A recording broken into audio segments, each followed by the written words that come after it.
Do not say to yourself, I've tried everything. That's bull. If you tried everything, you'd have what you want. Well, I haven't tried everything, but I've tried millions of things. Millions? Number them, name them. Well, maybe tens of thousands. Tens of thousands? Name 1,000. Well, maybe 100. Name 100. Well, maybe I did these 2 things over and over again that don't work. Okay? But when we start saying, I've tried everything, we tend to incant that, don't we? We make it an incantation, and then we believe it. And since we think we tried everything, we just give up. That's garbage, not true. Hey, let me ask you a question. How long would you give your average baby to learn how to walk? You know, before you shut them off and didn't let them try anymore. You know, what are you, crazy? My kid's gonna keep trying until he or she walks. Ah, magic formula. When almost everybody in the whole world walks. Okay? So this is the ultimate success formula. It comes down to knowing what you want, why you want it, taking massive action, know if it's working, and simply changing your approach until you get it. That's it. Anyone who succeeds does this. They may not call it Robbins' ultimate success formula, but I guarantee they did it. I mean, corny example, Thomas Edison, these lights in here. Did this guy know his outcome, yes or no? Yes or no? He was absolutely clear without knowing the outcome. He couldn't have built that in a million years. It didn't exist before. He had to decide he wanted to create this result without the use of candles. Did he know why he wanted to do it? You bet. You read his writings, this man had a sense of incredible purpose and drive. Did he take massive action? Yes or no? Oh yes. Tens of thousands of experiments. Did he notice when it wasn't working and learn from it? Yes or no? Did he keep changing his approach? That's why right now in this room we don't smell candlelight. Right? Now, if you know the old story of him, it was written about him in his early days. He's got his best friend with him. He's doing this experiment, and as he's doing it, he creates a small explosion, which shakes the room, scares both of them very, very severely. And then at the end of that, he gets up, and his friend is totally shaken, freaked out. He pulls out his journal, and he starts writing. And his buddy says to him, "What's the matter with you? Insane? You almost killed us. So you're gonna wait till you have 10,000 failures before you give this stupid idea up?" And Edison's response to him was, "I didn't have a failure there." He goes, "That's your 9,999th failure." He said, "No, it's not." He said, "I discovered the 9,999th way not to invent the electric light bulb. But I did discover how to create a small explosion which may be useful in the future somewhere else." Interesting, right? Because he understood what this process was. Hey, did Bruce Springsteen use this? Do you think he just went out and used his gravelly voice and said, "Hey baby, born to USA," and everybody went, "Yeah, you're it, man"? Is that what happened? No. What really happened, if you know his story, was that all the agents and people who went to try and book with said, "Just play the guitar and keep your mouth shut. Your voice is gross sounding. It's gravelly, it's irritating. No one is gonna like the stuff. Keep your mouth shut and play the guitar." But he knew what he wanted. He had all the drive you can imagine, knew why he wanted, took massive action, kept changing his approach until he got what he wanted. How about Sly Stallone, Sylvester Stallone, Rocky? Rocky's story is this even, right? But Sly's is too. Sly's a good friend of mine. And when I first met him years ago, he's listening to my tapes and stuff, and he invited me over for dinner. We started talking, and I said, "You know, I've heard your story from other people, but I really love to hear it from the horse's mouth. I don't know how much is mythology and urban myth and how much is true." So he told me his whole story. He said the essence of it, though, was, he said he knew his whole life what he wanted to do since he was very, very young. He wanted to be in the movie business, period. I mean, not just TV, movies. And he said why was, for him, it was a chance to have people not only escape, but to inspire people. And by the way, that drive is what made most of his movies, inspire people to what they're capable of, to overcome unbelievable obstacles, because in his own life, he felt like he did that.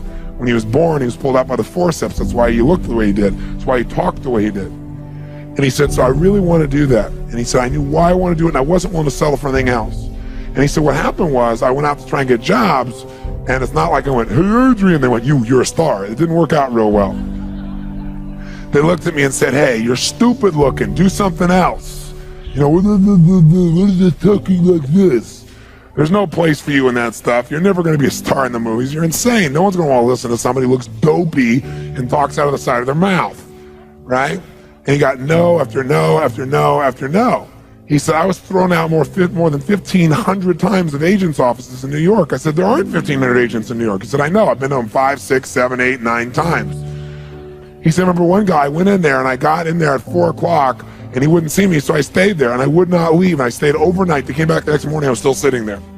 He said, that's how I got my first job. The guy said, fine, come in here.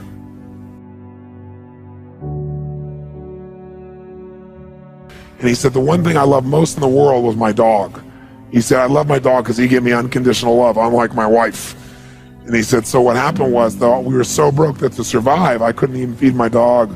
So I went to a liquor store. He said it was the lowest day of my life. And I stood outside the liquor store trying to sell my dog to strangers. He said, I tried to sell my dog for 50 bucks. And he said that finally this one guy negotiated with me and bought my dog for me, my best friend on earth, for $25. He said, I walked away from there and I cried. He said, it was the worst thing that ever happened in my life. He said, 2 weeks later, I'm watching a fight between Muhammad Ali and Wepner, this white guy that's getting bludgeoned but just keeps on coming even though he gets the hell beat out of him. And he said, I got an idea. He said, as soon as the fight ended, I started writing. He said, I wrote for 20 straight hours. I did not sleep. I wrote the entire movie in 20 hours straight. Right then, saw the fight, wrote the movie, whole thing, done. He said, I was shaking at the end. I was so excited. He said, I really knew, man. I knew what I wanted. I knew why I wanted it. He said, just like you teach that formula. He said, but I said, man, I took the action. Now it's time to deliver.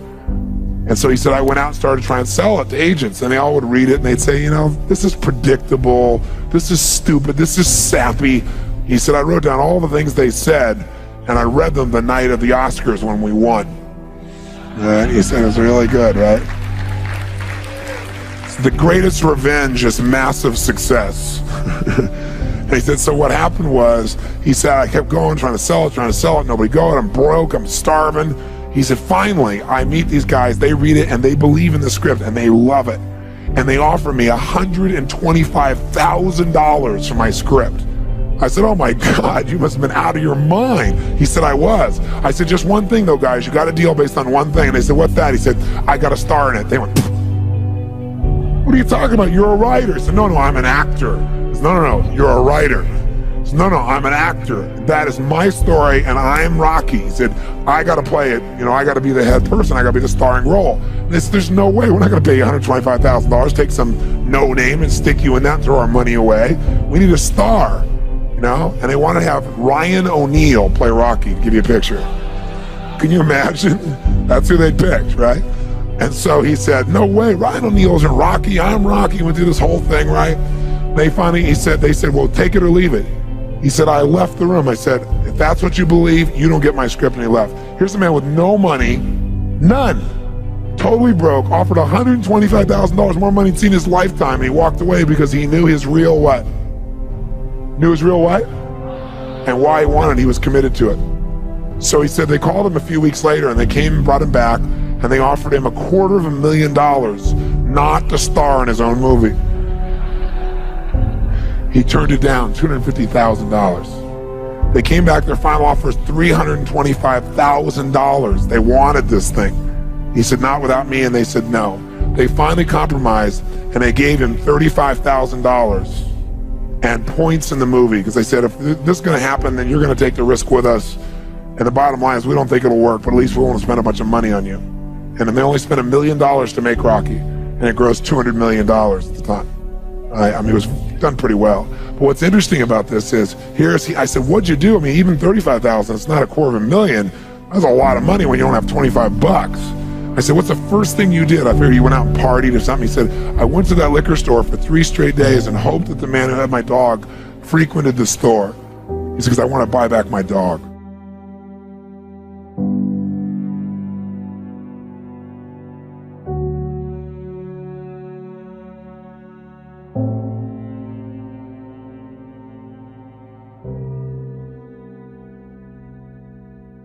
People who succeed in any situation have a pattern of what they do to succeed. And it doesn't matter whether that person is succeeding in a business context or in a relationship context. It doesn't matter what the environment is. The fundamental lessons or laws for succeeding are very, very basic. So if we're looking for the ultimate success formula, the very first thing we have is you'd have to know what you want, which we call know your outcome. If you're going to succeed at anything, it's hard to succeed, hard to hit a target when you don't know what it is. And as simplistic as this sounds, do most people really know what they want? What do you think, yes or no? At least not consciously they don't, right? And so it's going to be very, very difficult to achieve what you want when you haven't defined it. But this is going to become a question we're going to want you to ask yourself a lot. What is my outcome in this situation? I even have a time management system that I developed. It's really a life management system, which we call OPA, because the first O stands for what's my outcome? Because you can come up with a question like, what should I do? And you're going to end up with a long list. But as you do all these things, what will happen is you can cross everything off your list and still be unfulfilled and not really achieve anything that matters.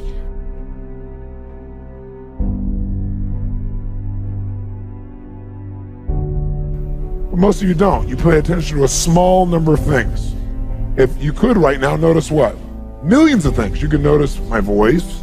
You could listen to what I'm saying. You could notice what's going on in the background, the screens. You could hear the air conditioning. You could smell your neighbor after all that jumping up and down and notice that, right? You could feel that maybe a little sweat trickling across your chest or whatever was going on after all that jumping up and down. You could feel the blood maybe vibrating or circulating through your left eardrum, but you don't think about those things. So maybe I mentioned them or something triggers it. So this part of our brain that's responsible for deleting most of our thoughts and most of the things that are going on around us, that part of our brain, when it knows what you want, it makes you notice those things. You suddenly see that car because it's important.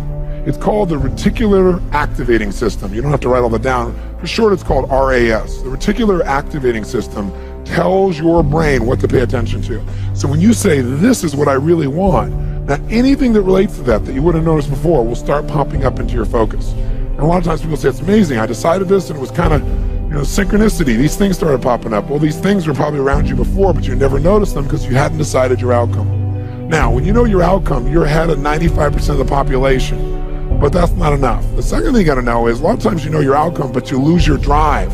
You want something, but you forget the most important thing, which is know why you want it. Know why you want it. You gotta know the purpose. In our OPA training system, when people are managing their lives, we have them ask, what's my outcome? And then why do I want this? Because any person successful, really successful, knows exactly what they want and they know why.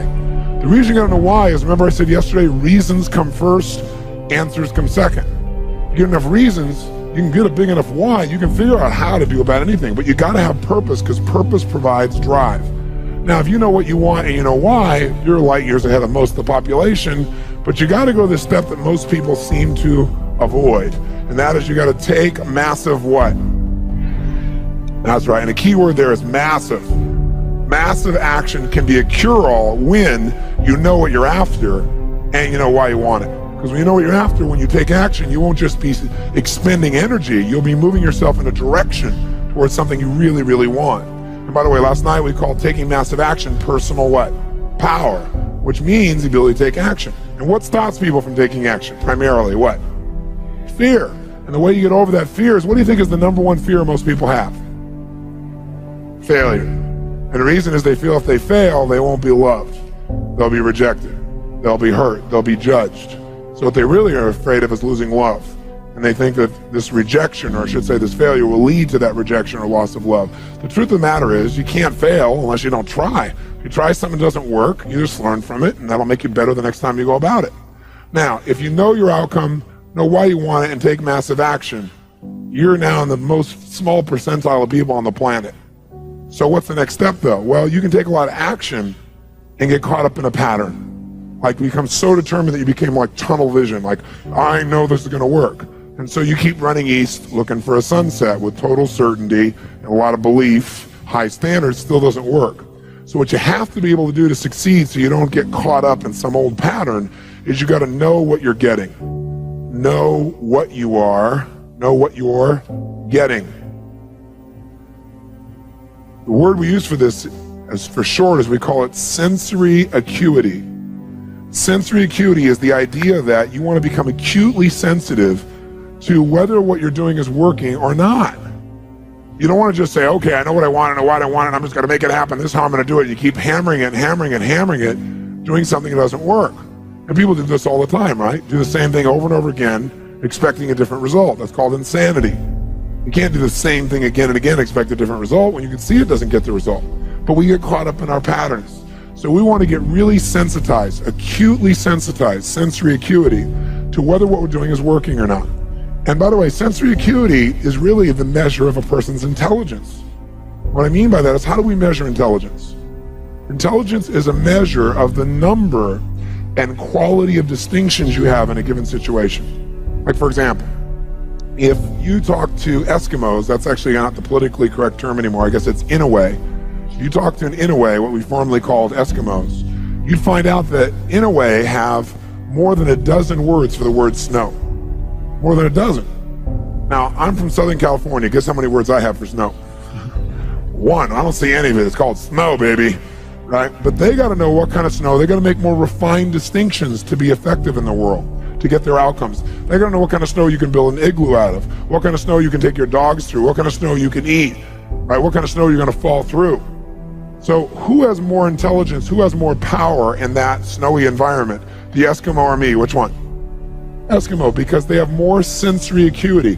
They have more refined distinctions about what each of these elements mean versus I just see it as snow.